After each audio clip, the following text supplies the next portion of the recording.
टाळ्या वाजल्या नाही त्यासाठी काही पण केलं पाहिजे. जातवान असं रक्त म्हणायचं ते की माझ्याकडे आला डायरेक्ट किंवा मला म्हणतात आत्ता 2 कोटी घे, लगेच मंत्र्याचा फोन लावतो तो आहे घरी पोहोचणे तर तू घ्यायली. ते रात्रभर झोपला नाही संघटनेचा अध्यक्ष, झोपला नाही. सूर्य उगता चालतो म्हणजे रातभर झोप नाही आली. असं षडयंत्र सुरू आहे. मला म्हणले होते पण माझ्या दाजी असे कधीच वागले नाहीत माझ्या, मला नाही वागायचं. लाट मारतो म्हणजे मी असल्या पैशाला, पण मला जातीस करायचं, तुमच्या सोबतच राहायचं. आणि ती त्यांच्या चर्चा झाली.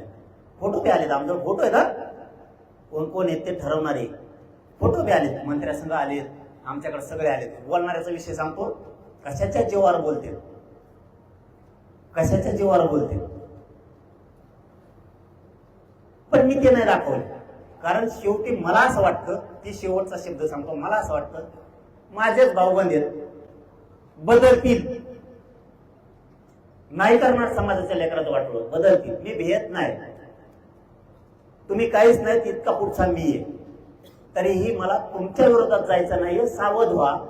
शेवटी आपला समाज आहे, आपले लेकरा बाळ आहेत, एकीकडून वडा, समाजाचं कल्याण होईल. गद्दाराच्या यादीत, भेमाण्याच्या यादीत जाण्यापेक्षा कुणाला तरी खुश करण्यासाठी, बोलायसाठी आपल्या समाजाचं कावडोळ करायचं. मला तर हजारो करोड रुपये दिले असते, काहीही दिलं असतं, मी वाय वाय वाय फिरलो असतो मी त्याच्यात. तुमचं वाय वाय निघून गेलं असतं. मग तुमच्या लेकरा बाळाचं, तुमच्या लेकरा बाळाचं वाटोळ करतो मी, बसतो वाय वाय. हे खोटं नाही. कसल्या आग्र्याचे नंबर लागत आहेत. मराठ्याच्या विरोधात बोललं की खासदार, मंत्री, आमदार व्हायला. मग तुम्ही किती काम करतो राहतो. कधीच या काळजाला, या रक्ताला बेमानी शिवू शकत, फक्त तुमच्यासाठी.